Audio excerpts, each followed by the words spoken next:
there are definitely some similarities between this and a Ford Everest. Shh. Oh, that was an indoors echoey thunk. If you know your map pockets, that's a lot of map pockets. I'm glad they've kept this. You've got your classic oil filter up the top here. No more jacking up your car to access the oil filter. And that's how they get you from go to woe in, you know, pretty quick flat. What? Supple and leathery, very nice. E-Boxer. G'day guys, how's it going? Today I'm super excited because I'm here with the next generation Subaru Forester, the 6th generation, and today we're going to be doing a full exterior tour of this off-road beast from Subaru. It's a tried and tested formula, and now it's been enhanced with a new strong hybrid system. So of course, we're going to be checking out all the exciting new tech under the hood of this 6th generation Forester.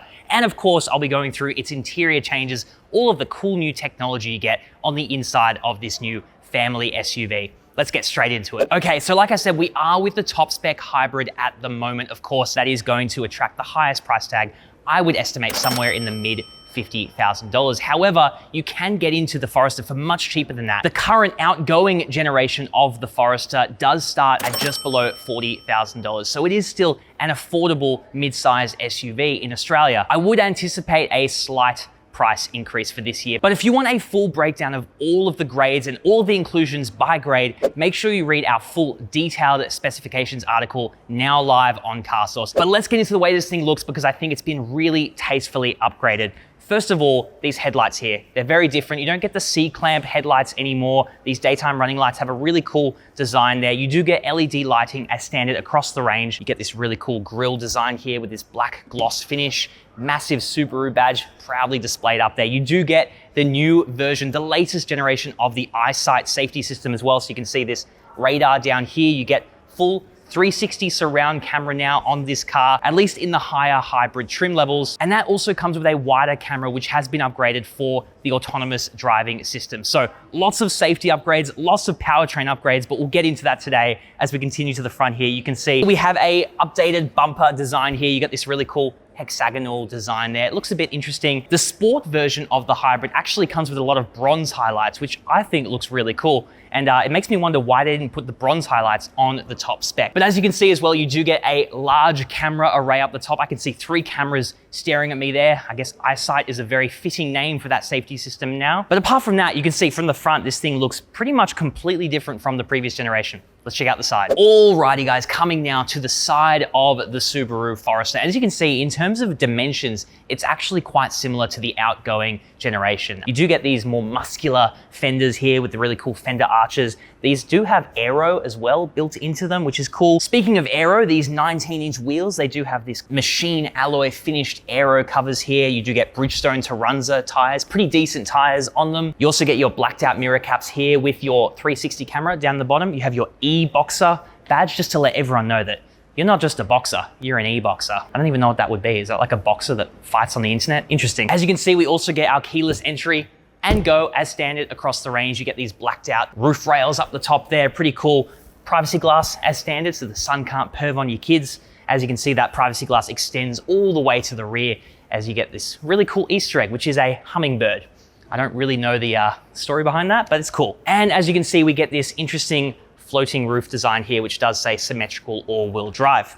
Let's check out the rear. Okay guys, coming to the rear now of the Subaru Forester, and I have to admit, I wasn't the only journalist to notice that there are definitely some similarities between this and a Ford Everest. Shh, don't tell anyone I said that. Yeah, as you can see, we have the Forester lettering embossed into the rear there. We do get these nice LED taillights. They do look really cool. Interestingly, only a single reversing light. That's a weird thing that I noticed when they were moving one of the cars earlier. You do get your reversing camera down there, and of course your Subaru badge proudly displayed there. Of course, it wouldn't be an SUV without a spoiler with your brake light integrated there. You do get a nice revised bumper with more hexagonal patterns down there. And of course, you get your E-Boxer on the internet badge there. You also get your Subaru blacked out badge there. But the important question is, how much can the Subaru Forester fit in its butt? I'm gonna answer that. Alrighty guys, I wasn't lying. I did say this is the silver top spec Subaru Forester. I just had to double check myself. Cool key, by the way. One of the cool features of the Forester is you now get a kick sensor. So if your hands are full of shopping or outdoorsy stuff, because you're a Subaru owner, you can just come up, hold your foot there for a second, pull it away, and the boot opens up. And I swear, It's literally worked the first time every time I've tested it today. So they've done a really good job. Every other car that has this feature, it never works on camera. So this is just testament. The fact that it worked on camera is a very good sign. As you can see, we get a massive, absolutely massive, very practical boot space here. Very, very wide as well. I think 1.25 meters wide. It's a random fact, but that's how wide it is. You also get a tiny amount of underfloor storage. It is mostly taken up by foam, I guess, just to reduce noise in the rear. Subaru made sure to let us know that this hybrid system has not impeded on practicality in any way. And you can tell it's got a very low loading floor, which is uncommon for hybrids. As you can see, massive amount of storage space. I can also drop the rear seats and just get a massive amount of space. Subaru have confirmed that it has more storage space than the outgoing generation with the second row folded. And as you can see, because this is the Silver Forester top spec, we do get the Harman Kardon 10 speaker sound system, which I haven't been able to test out yet, but I'm sure it's pretty damn good. All right, guys, let's check out what's under the hood of the Forester. Alrighty, guys, let's get into the meat and potatoes now of the Subaru Forry. I actually didn't know people called it the Forry. I guess I've learned something new every day. As you can see, we have this noise insulation material here, up the top here as well, and even on the sides here. Subaru said they've put a lot of focus into making this SUV feel like a car, ride like a car, and sound like a car. And especially because this does have an EV only mode, it becomes ever more important to have a really insulated sound quality on the interior of the cabin. And only time will tell when we get to drive this car on the road how well they've done at achieving that. But let's talk about the powertrain now, because that's the real headline here. As you can see, we do get the classic Subaru Boxer engine. That's what they do. That's what the cylinders do. And that's how they get you from go to woe in, you know, pretty quick flat. What? So we now get the 2.5 litre Boxer engine with a strong hybrid system. So gone is that mild hybrid system of old, and now we get a strong hybrid system with a 1.1 kilowatt hour battery. It does come with an 88 kilowatt electric motor. We don't know the exact specs of the engine yet, but if the American specs are anything to go by, this should produce a combined output of 145 kilowatts of power, of course going to all four wheels via Subaru's patented symmetric all-wheel drive system, which sends all of the power to all four wheels permanently to maximize traction in the wet and off-road. This thing does come with a number of X mode, different terrain selector modes as well, and we'll check those out when we come to the interior. But suffice it to say, this thing is designed to go places that other mid-size SUVs simply cannot, particularly in the hybrid segment. So what else is there that's interesting under the hood of this? Well, I'm glad they've kept this. You've got your classic oil filter up the top here. No more jacking up your car to access the oil filter. You can access it right there, which makes Subarus that much easier to service. And speaking of reliability, Subaru is one of the most renowned brands in the world when it comes to reliability. So that out of the way, let's check out the interior. All right, we're inside the new Forester now. Let's give it a thunk test. Oh, that was an indoors echoey thunk. So what do I think of the next generation Forester on the interior? Well, I have to say it definitely still feels like a Subaru, which is not a bad thing because it will be familiar to people who are upgrading their older Foresters or maybe coming from smaller Subarus like the Crosstrek or the Outback. And I got to get this out of the way first before I get into all the things I do like, because yeah, the Ford Everest inspiration does definitely continue with these vertical air vents here next to this vertical display. There's definitely nothing wrong with copying homework, and I think they've done it to good effect here. It definitely looks really good on the interior. I also love this steering wheel. It is leather wrapped. It feels quite nice and tough to hold in the hands while still being supple and leathery. Very nice. Another thing that I really love, especially on these higher grade hybrids, is this new 12.3 inch digital instrument cluster. It definitely just makes the car feel a bit higher tech than the analog gauges that you get on the other specs. And it shows you plenty of information. You can go through all the menus. Of course, you can use your active driver assistance technology on the right here of the steering wheel with lane centering assist and adaptive cruise control. You also get an 11.6 inch touchscreen here, which is a vertical display. You do get wireless Apple CarPlay and Android Auto as standard across the range, and they do take up a decent chunk of the screen while still keeping your climate controls and things like your heated seat and ventilated seat controls, which you do get on this grade, at the bottom of the screen, which is really cool.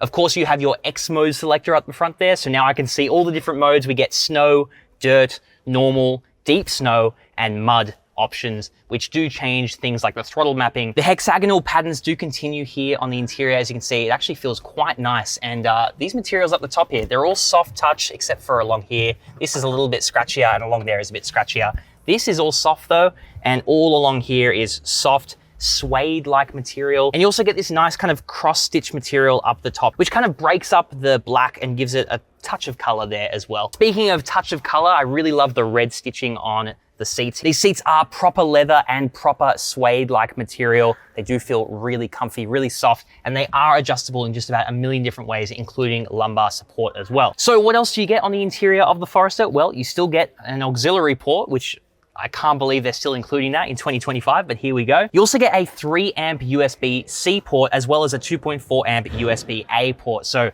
plenty of connectivity options for your mobile devices, as well as a Qi wireless charger down there. In terms of storage, I do get a couple of cup holders, which is nice. I also get a pretty decently sized glove box over there and pretty small door bins, if I'm being completely honest. But I also get this nice soft center armrest with more red stitching, as well as a decent storage area on the inside. However, there's no funnel for any kind of climate controls or anything into the middle there, which is a bit of a miss in my opinion. I also get a 12 volt socky wocky down there and the classic Subaru shifter. No issue there. And of course, you actually get a pretty decent size sunroof as well. And the hummingbird theme continues because there's a hummingbird up there. And I just noticed another hummingbird over there in the corner of the windscreen. Let's check out the rear seats. Alrighty guys, thonk test number 2. Very, very nice. Let's talk about the back seats now, because as you can see, I'm but a small gentleman at 5'9". I like to consider myself tall. And as you can see, I actually get boatloads of legroom there, heaps of toe room, because like they said, the hybrid system doesn't eat into interior space or boot space for that matter. And I have to say, this is a slightly kind of stadium style seating arrangement, because I can actually see a little bit over the driver's seat in front of me, which does help limit road sickness, which is really good to see. The USB ampage continues in the rear with a 3 amp USB-C port and a 2.4 amp USB-A port. More amps than you can poke a stick at, I gotta say. However, I am absolutely betwixt as to why there are blank switches in this top spec silver Subaru Forester. I guess they would have been in other markets the heated outboard seats, but that's still a shame seeing blank switches in a top spec model. But another nice inclusion are these air vents here. You also get 3 map pockets, which, you know, if you know your map pockets, that's a lot of map pockets. Another cool feature is you can fold this down and you get a really nice soft center armrest with a couple of cup holders as well. And speaking of soft, these seats are really comfy. Just like up front, you get the suede inserts with the red stitching. They feel really nice and supportive. And also my legs are at a good angle as well. They are supported, which is nice. So I can envision myself spending a decent amount of time in the back seats of this car. Of course, I do get some door bins as well, but they're not the biggest. And unfortunately, quality does take a slight hit in the rear with scratchier materials, but you do get a nice little bit of suede for your elbow to touch.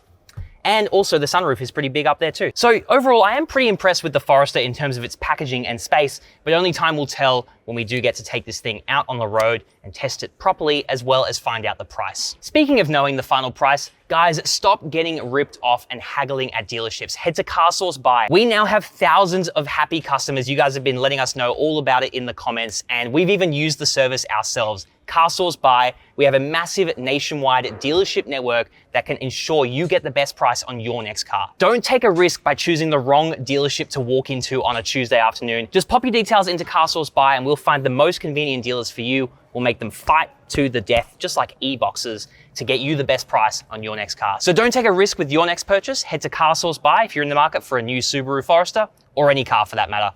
Let's get into my final thoughts. Alrighty guys, so what are my first impressions, my final first impressions on the new Forester? Well, I guess the proof will be in the pudding once we get the pricing for this new generation. If it is somewhere in the ballpark of the low 50s, maybe mid $50,000 for this top spec touring hybrid, then I would say we have a pretty awesome deal on our hands, particularly given that there are not many competitors in this mid-size SUV hybrid all-wheel drive space. At least when it comes to a permanent all-wheel drive system, that is what Subaru is known for. And I have to say that interior is a super nice place to be. Those seats, really comfortable. The technology, awesome. An impressive number of safety inclusions as well. I'll also be super excited to drive this new e-Boxer engine with a strong hybrid system and see just how it drives on the road, if all of those noise insulation improvements make a difference on the road. So make sure you stay tuned for that review when it goes live. And of course, if you guys are in the market for any new car, make sure you head to CarSauce Buy.